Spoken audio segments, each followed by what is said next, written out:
Power, abuse of power, sexual harassment. In many countries, there are laws that prohibit somebody from using work leverage to gain intimacy from somebody. That's an obviously repugnant situation,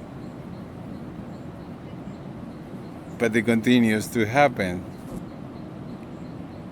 Sometimes organizations like corporations or well-established organizations, they have a structure of training and internal systems to refrain people from doing that. I used to work in a place where dating a coworker wasn't a good idea, and dating somebody who reported to you was a really bad idea, although people still did it.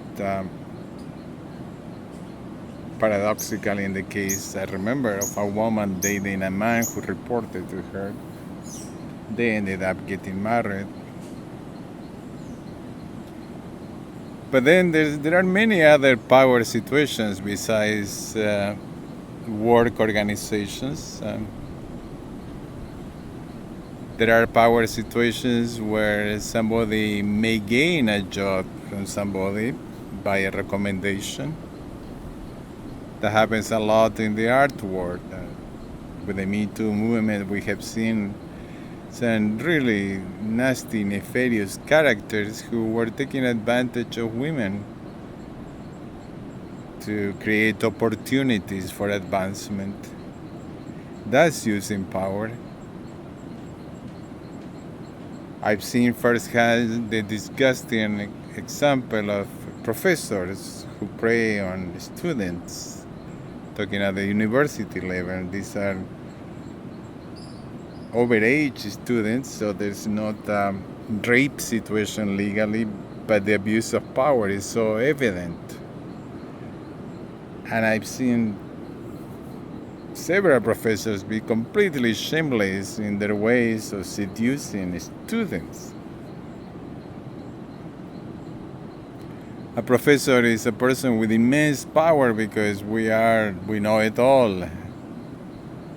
And then, yes, some students are going to fall in love, or be infatuated by this presence.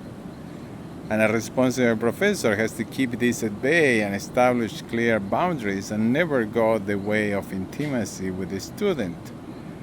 But I've seen several male professors do this. I remember this well-regarded professor I was a TA for, and I remember before the semester started, he in his office showing me the roster of incoming students. And I didn't know professors could see photos of the students. And he was basically checking out the girls. And this was an old man, a really old man. I'm talking about 70. And he was checking out the girls who were coming in. Girls who were 20, 21 years old.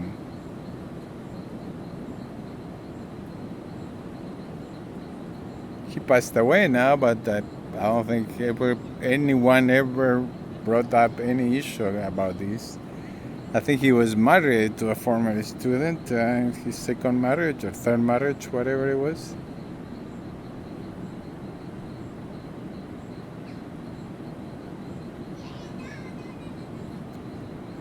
In the art world, the visual arts world, there's an entire game of sleeping with people to make progress.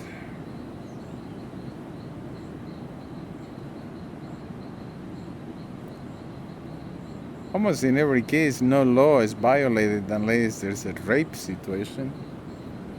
It's always consensus. Argued by the perpetrator. The social pressure is now stronger in some situations, but still not enough. So, where is the internal compass of these people? How can they be so deviated to find pleasure, to be intimate with somebody they have power on? This is an incredible prime example of predatory behavior. That's really being predatory. We should shame people like that.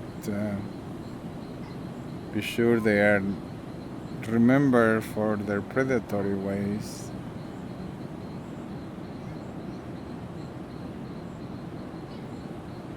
Here the river keeps coming up.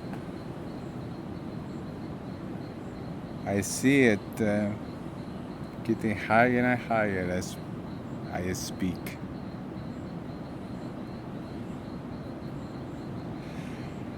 And I think these recordings are getting a little bit heavy and a little mindering and a little preachy, a lot preachy. So I'm gonna try to find something that gives me a little more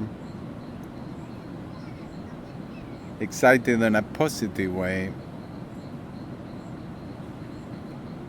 I think done enough exploring of all these moral issues, and